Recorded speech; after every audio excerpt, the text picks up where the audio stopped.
Late in 1873, the Florida Conference of the Methodist Episcopal Church South, which had broken away from the Methodist Episcopal Church after the MEC decided Methodists must choose between owning enslaved persons and remaining in the church, established the Melonville Circuit.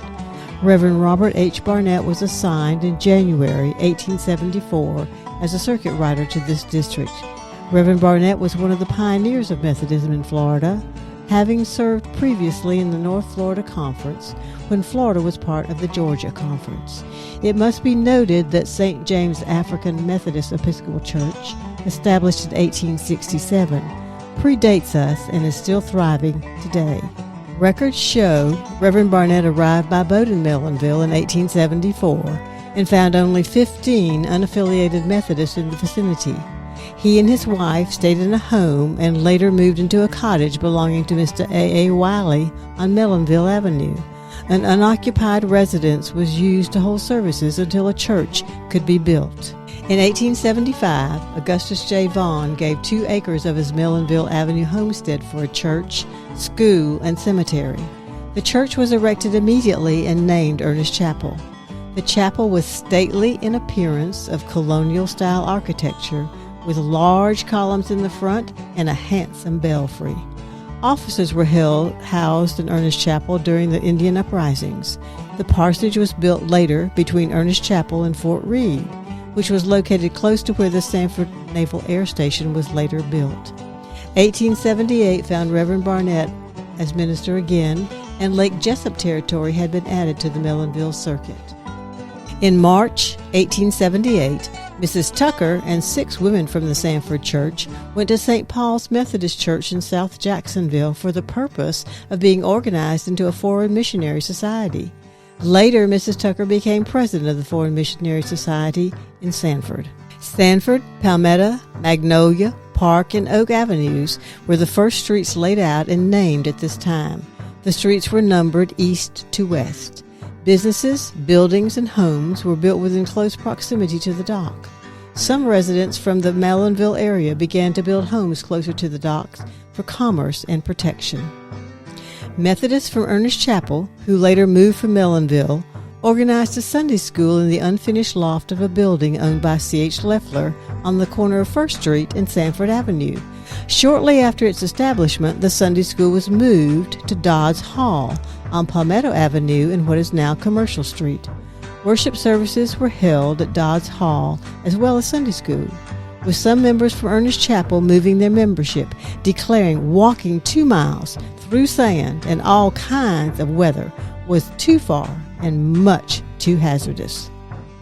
General Sanford generously donated a lot to each of the church denominations on which to erect their building. The Methodists were given a lot on the corner of Sanford Avenue and 6th Street. It was due to the determination and hard work of A. A. Presbury, a lay leader and carpenter, who arrived from Nova Scotia in 1883, that a wooden church was built on the Sanford Avenue lot. Shingles, donated by C.H. Leffler, were obtained from the Big Tree area. The Sanford Avenue Church was a large building with a very steep roof. The story of the church states that there were 10 members of the choir and that the church boasted of an organ. Mr. C.H. Leffler played the organ until Mr. Medinger arrived. Then he became the organist. It is interesting to know that when the church was finished, it was without other furnishings of any kind. Through the efforts of the women in the church, pulpit furniture was secured from an Orlando firm.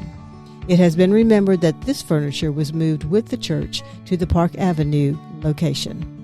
The Florida Conference made Sanford a charge station in 1884, assigning Reverend C.A. Saunders as the first pastor to our church.